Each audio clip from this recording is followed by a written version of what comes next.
Baru je jadi dalam minggu ni. Cerita ni masih panas-panas lagi, geng. Mari sini dekat sikit, adik-adik kakak-kakak. Ada cerita seram untuk korang.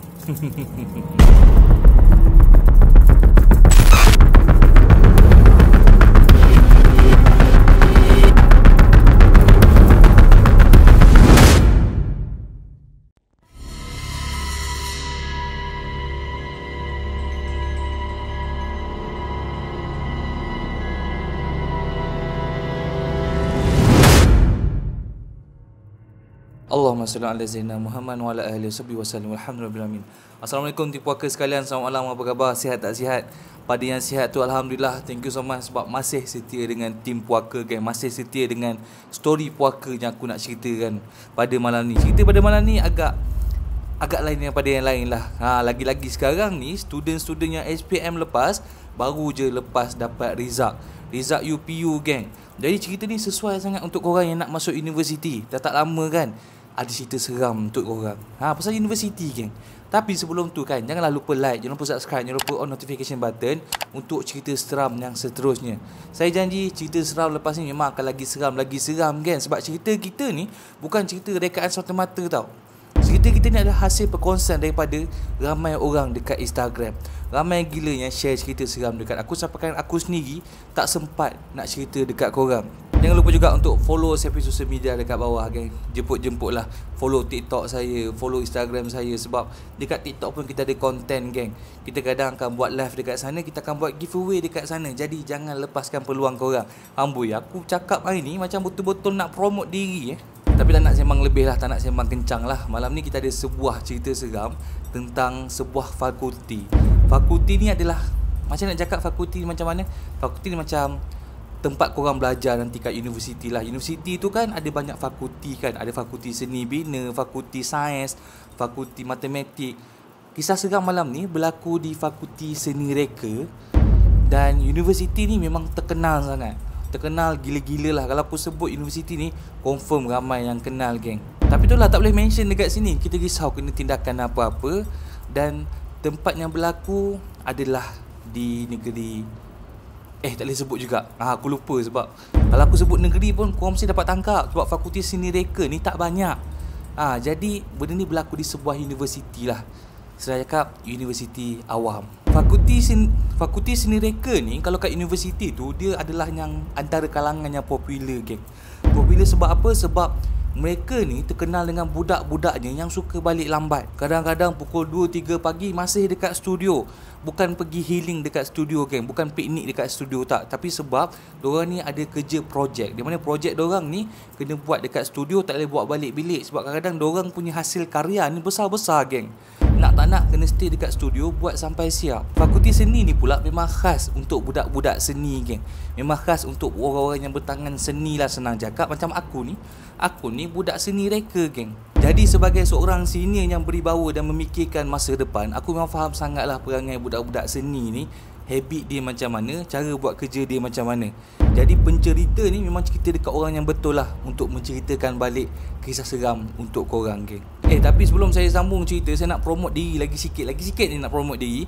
Saya nak cakap yang saya ni merupakan fotografer juga. Saya ada buat package ambil gambar, geng. Jadi kalau korang nak cari fotografer untuk wedding ke, untuk convocation ke, kalau jiran nak beranak ke, ayah nak kahwin lain ke, abang nak berkatan ke, korang boleh tekan link dekat description. Dekat situ ada link Instagram fotografi aku. Terus tekan contact. Nanti admin kita akan ambil contact korang. Harga murah-murah, geng. Korang cakap je korang daripada tim puaka nak package istimewa, nanti aku bagi untuk korang. Jadi kalau nak book fotografer, tak jumpa fotografer yang elok, nanti abang datang pergi ambil gambar adik. Jadi cepat-cepat book, geng. Sebab tarikh kita tak banyak. Ramai yang dah book, memang dah penuh. Tapi kalau ada slot kosong, rezeki korang, pergi sekarang, geng. Nanti saya yang datang rumah korang pergi syuting. Kalau korang perlukan fotografer, klik dekat description sekarang, geng. Jadi kita sambung balik cerita kita tadi. Fakulti seni ni ada banyak cabang tau. Ada cabang fotografi, ada bidang grafik, ada bidang seni halus, ada seni tekstil, ada macam-macam. Dan cerita pada malam ni dibawa oleh budak seni halus, geng. Sebelum saya sambung cerita pada malam ni, kita perlukan lampu merah dulu, betul tak? Kau sabar je, aku tukar lampu merah. Barulah kita semangat nak cerita kisah seram malam ni. Aku rasa macam dah lama tak pakai lampu merah. Rupanya baru teringat. Dekat lebih seminggu lah tak buat story puaka kan. Maaf geng, kita sambung cerita kita pada malam ni Nama pencerita pada malam ni adalah Azfar. Dan Azfar ni merupakan seorang student final year. So bila student final year ni, nak tak nak engkau kena settlekan projek engkau dekat studio. Sebab nanti kalau kau nak lulus final year ni, engkau nak graduate, engkau kena make sure siap projek tu. Tak siap, tak complete, engkau tak dibenarkan untuk graduate geng. So Azfar ni pun decide lah untuk final project dia nak buat sebuah arca. Dan arca tersebut merupakan sebuah manusia. Subjek dia manusia lah, senang cakap. Tapi bukan manusia. Kau faham tak? Dia punya item tu manusia, rupa arca tu macam manusia, tapi dia twist sikit. Contoh manusia tu ada banyak mata, ada banyak tangan. Itu arca Azfar geng. Dan Azfar cerita arca yang dia kena buat ni bukannya besar-besar sangat pun. Dia kena buat dalam besar-besar ni je, tapi banyak. Dalam 2, 3, 4 dia kena buat supaya cukup untuk nak present waktu hari presentation nanti geng. Tapi Azfar tak boleh buat kerja ni dekat bilik. Sebab apa? Nanti kotor.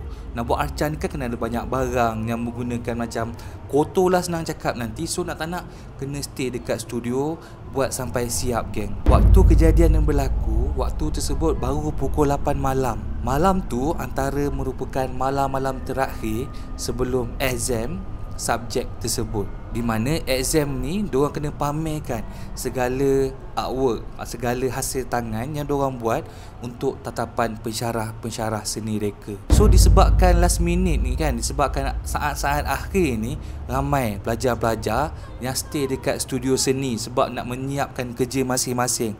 Dan waktu tersebut lebih kurang ada dalam 8 orang dekat studio Azfar dan masing-masing tengah struggle siapkan arca masing-masing. Waktu ni memang macam-macam bentuk kita dapat nampak. Ada yang buat binatang guna lidi, ada yang buat semut guna dawai, ada yang buat apa lagi, zirafah guna sudu geng. Macam-macam. Cuma Azfar je subjek dia manusia. So dia buatlah subjek kecil tu tapi pelbagai jenis rupa.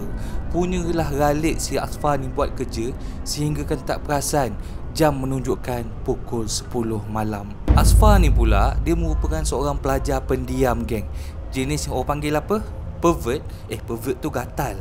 Extrovert. Extrovert. Suka buat kerja seorang-seorang, pergi mana seorang-seorang, pergi makan seorang-seorang. Dia memang tak suka ramai-ramai, dia rasa serabut. Dan waktu tu, waktu tengah buat kerja ni kan, tiba-tiba Azfar terfikir, dia cakap, dah pukul 10 malam ni, tengok jam dah pukul 10 malam. Aku tak makan lagi ni. Laparnya lah. Tak apalah, aku siapkan kerja aku ni sikit. Kejap je lagi nak settlekan satu. Nanti lebih kurang pukul 11 macam tu, aku pergilah mamak ke apa ke. Azfar fikir macam tu. Dia fikir nak siapkan satu, lepas tu baru tenang nak pergi makan. Tapi waktu tu Azfar rasa badan dia dah letih tau.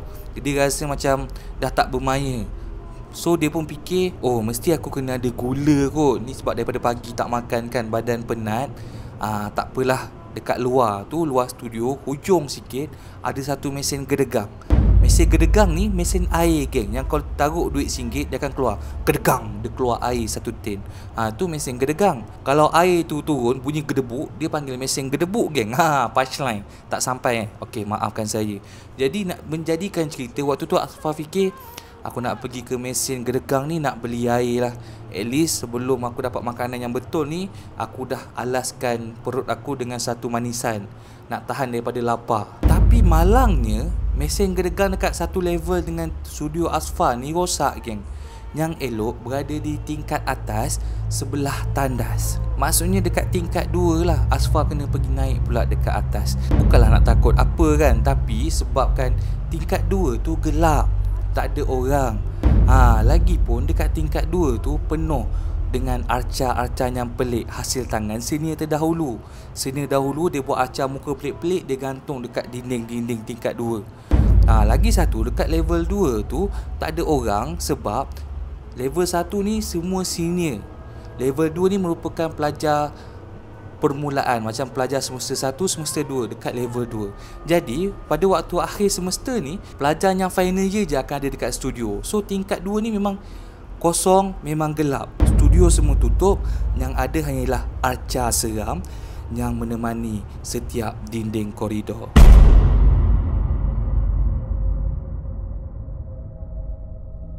Tapi bila Asfa ni fikirkan perkataan lapar tu kan, waktu ni dah sakit perut, perut dah bunyi keruk-keruk, dia pun tolak rasa takut. Asfa pun slowly berjalan bangun, dia jalan keluar pada studio. Waktu tu dia baru perasan dekat luar tengah hujan renyai-renyai geng.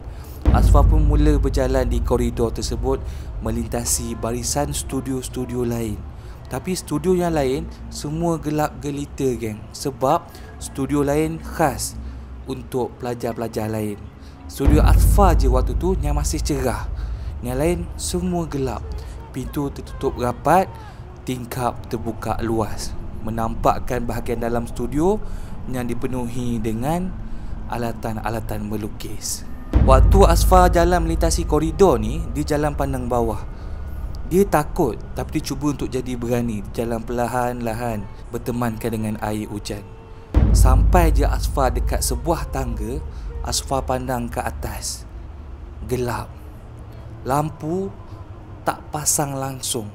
Waktu tu Asfa bebel lah, dia bebel sorang-sorang. Dia tengok atas, gelap gelita, dia cakap, "Ish, gelap betul level atas ni. Budak-budak ni tak buka lampu langsung ke? Kau tak beli air ke? Korang ni." Dia cakap dalam hati geng waktu tu. Asfa pun dengan sifat dahagakan air gedegang ni, dia mula menapak satu demi satu menaik anak tangga sehinggalah sampai ke tingkat 2. Sampai je betul-betul di tingkat 2, Asfa disambut dengan sebuah arca kepala singa, tapi diperbuat daripada alatan kita semula, dengan botol lah geng. Tapi kepala tu memang besar, betul-betul sebelah tangga. Dan kepala singa tersebut bersinar dalam kegelapan. Memang waktu tu Asfa rasa macam seriau. Dia tengok kepala singa yang bersinar dalam gelap tu kan, dia rasa macam berdebar. Asfa pun terus berjalan di sebelah kepala singa tersebut. Dan Asfa cakap, tak tahulah hati dia ke ataupun imajinasi dia ke yang membuatkan dia perasan yang kepala singa tu seakan bergerak mengikut gerakan Asfa. Contoh, aku nak Asfa ni kepala singa tu kan, aku berjalan, kepala singa tu macam ikut je aku berjalan.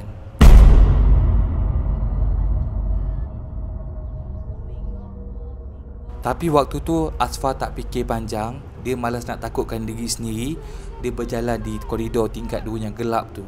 Dia berjalan straight je menuju ke mesin gedegang yang beberapa meter je dekat depan geng. Dan waktu tu memang di dinding-dinding koridor tu dipenuhi dengan arca-arca yang agak menyeramkan kalau lihat pada waktu malam. Yelah, kau bayangkan dekat koridor kan, tiba-tiba ada arca tangan macam gini, tiba-tiba ada arca muka yang menyeramkan, tiba-tiba ada arca binatang. Dan suasana tu gelap, ditemani dengan hujan renyai dekat luar. Jadi keseraman tu memang rasa geng. Waktu Asfa berjalan ni, tiba-tiba Asfa berhenti. Asfa berhenti sebab waktu ni telinga dia seakan terdengar seperti ada botol air yang jatuh dan berguling di dalam salah satu kelas dekat tingkat 2 tersebut. Botol tersebut macam jatuh daripada meja, macam tak tak tak tak tak tar.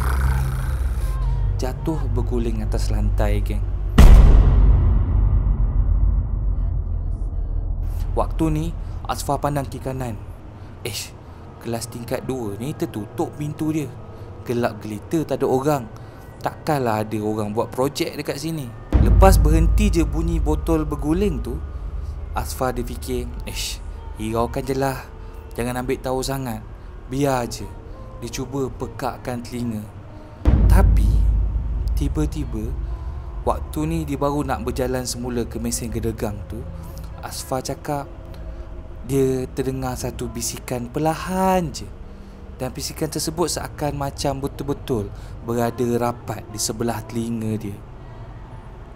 Dan bisikan tersebut berbunyi, Asfa.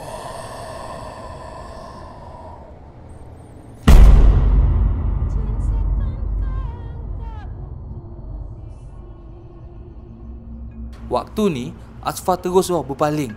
Dia berpaling ke belakang, ke depan. Dia nak pastikan yang area tu memang dia seorang je dekat situ. Dan walaupun dia gelap, dia yakin dekat kawasan tu tak ada orang lain, memang dia seorang dekat situ. Dan Asfar mula teringat orang cakap, kalau bunyi tu dekat, bermaksud dia jauh daripada kita. Tapi kalau bunyi tu jauh, bermaksud dia dekat dengan kita. Waktu ni Asfar rasa macam, oh mungkin ada benda tapi jauh daripada aku. Okay, tak apalah, aku teruskan perjalanan. Asfar terus berjalan laju sampai dekat mesin gedegang. Dia terus beli air, gedegang, air jatuh geng. Waktu ni Asfar baru nak seluk tangan tau, nak ambil air dalam mesin gedegang tu. Dan tiba-tiba Asfar cakap, dari dalam mesin tersebut, tangan dia seperti dipegang oleh seseorang ataupun sesuatu. Waktu ni, ini tempat ambil air kan. Asfar seluk lah nak ambil air. Dan waktu ni dia rasa dekat dalam mesin tu, tangan jari dia macam ada orang pegang. Dia tak boleh nak keluarkan jari dia waktu tu. Dan Asfar cerita dia dapat rasakan yang jari pemegang tu tajam, mengguris tangan-tangan Asfar.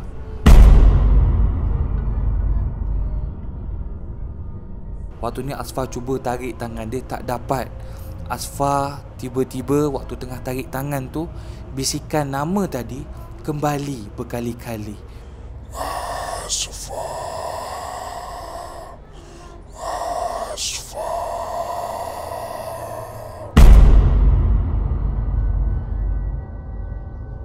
Waktu ni Asfar tahu yang apa ada dalam mesin tu adalah sesuatu yang nak ganggu diri dia.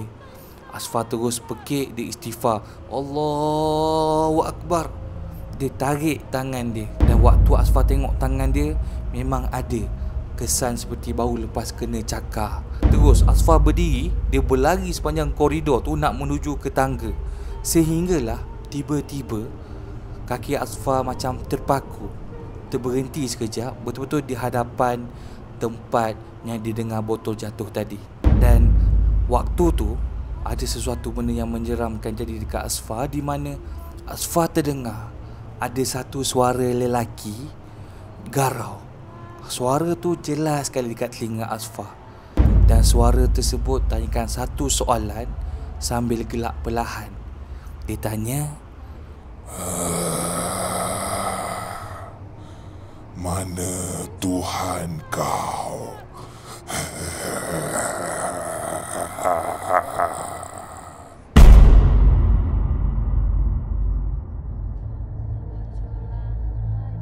Waktu ni Asfar tutup telinga, dia berlari geng. Dia langgar semua tu sampah, dia langgar semua arca-arca dekat situ. Dia berlari, dia turun tangga, dia terjun geng. Waktu sampai dekat studio bawah tu, muka Asfar dah pucat-pucat. Kawan-kawan tanya, Asfar, kau asal berlari-lari ni, kau okey tak? Dan tiba-tiba Asfar jatuh pengsan sebab terlampau takut. Dan cerita ni Asfar cakap dia tak pernah tahu cerita dekat orang, dekat kawan-kawan ke, kat siapa-siapa ke, dia rahsiakan. Tapi dekat tim puaka dia nak sharekan benda ni. Dan sampai sekarang Asfar tertanya-tanya, benda apa yang sampai begitu sekali bertanya kepada Asfar.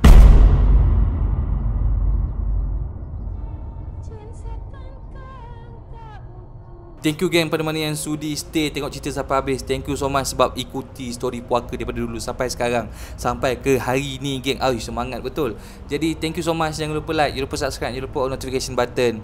Kita jumpa dalam cerita akan datang. Maaf geng, rambut macam gini, maaf. Nanti saya pergi potong kita potong tengah. Potong tengah lain macam. Thank you geng, insyaAllah. Jangan lupa like, jangan lupa subscribe, jangan lupa notification button. Next kita jumpa dalam story puaka yang akan datang. Nantikan, stay tune. Jangan biarkan malam anda jadi story puaka. Assalamualaikum.